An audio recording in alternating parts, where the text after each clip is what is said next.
A single divorce can cut your net worth by 75% overnight, obliterating decades of disciplined saving. While everyone praises the dual income dream, the math behind merging finances often hides a brutal trap for the unprepared. Why do some couples effortlessly compound their wealth into millions while others watch their accounts bleed out in a shared downward spiral? The difference isn't just income, it is a hidden financial architecture. On after the wedding. It isn't just about the combined salary, it's about the legal and psychological structure of the union. And the last point I'll share, it is the single most effective tool for wealth preservation that almost every high net worth couple utilizes, yet most people ignore it until it is too late. Sit back, grab a glass of water, and let's get into the hard numbers of the marital balance sheet. Let's start with the easy win, tax optimization and the power of combined benefits. When you get married, you aren't just signing a certificate, you are becoming a single economic unit in the eyes of the government. Think about the standard deduction. In 2024, the standard deduction for a single filer is $14,600. If you are married filing jointly, that number jumps to $29,200. That is a doubling of your tax free income threshold simply by existing as a pair. Now, consider health insurance. My friend David spent years paying for individual coverage through his startup. When he married Sarah, they moved onto her plan, which was subsidized by her employer. His out of pocket costs dropped by roughly $400 a month, or nearly $5,000 a year, without him doing anything other than signing a form.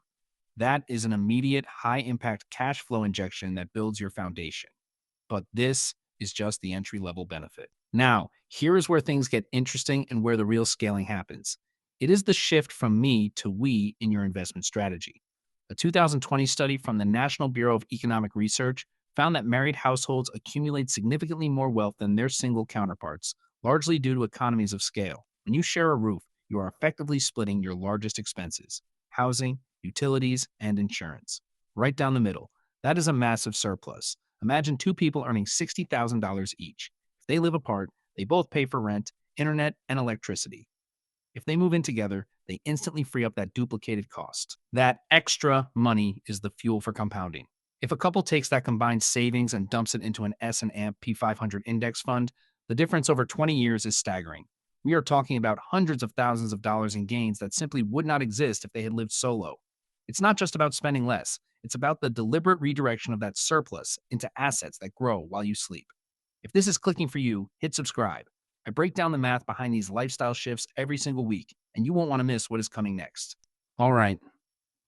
Remember how I mentioned there was a specific, often ignored strategy that high net worth couples use to protect their gains? This is the one I have been saving for you.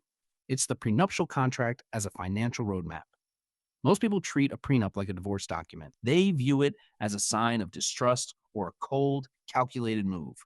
But that is the wrong lens to look through. In reality, a prenup is the most comprehensive financial planning document a couple can create. It forces you to disclose every asset, every debt, and every expectation before you join lives. I know a couple, Alina and Mark, who sat down with a professional to draft a prenuptial agreement before they bought their first home. They didn't do it because they were looking for an exit strategy. They did it to define who was responsible for what debt, how they would handle inheritance money, and how they would contribute to their retirement accounts if one of them decided to stay home with kids. Because of that agreement, they never had a single argument about money during their first 10 years of marriage. They removed the ambiguity. They aligned their incentives. That clarity allowed them to take bigger risks with their careers, like Mark starting his own consultancy, because they already knew exactly how his income fluctuations would be handled.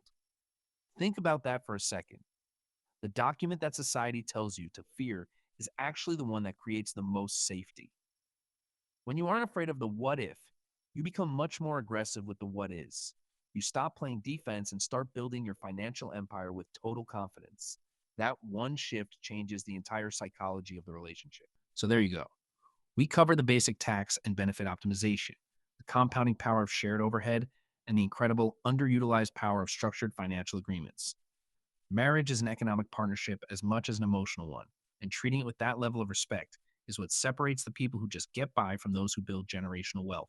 The goal isn't to look for a way out. The goal is to define the rules of the road so you can drive as fast as you want without crashing.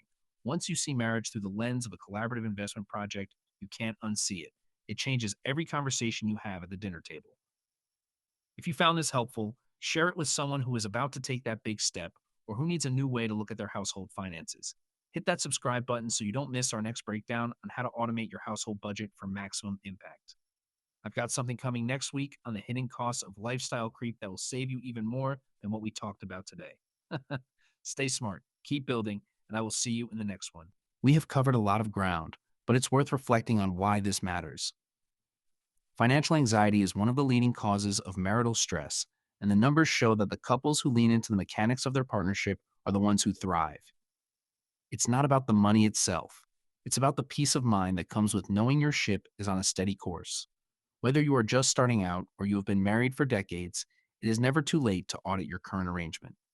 Look at your insurance, look at your tax filing status, and for heaven's sake, look at how you are communicating your long term financial vision. Clarity is the ultimate asset. You have all the tools now. It's time to use them. There is no magic trick to wealth, only the deliberate application of simple principles over time. Your future self will thank you for taking these steps today. Every small adjustment adds up, and in 10 years, you will look back at this exact moment and realize this was the inflection point. It's time to move forward with purpose. See you next week.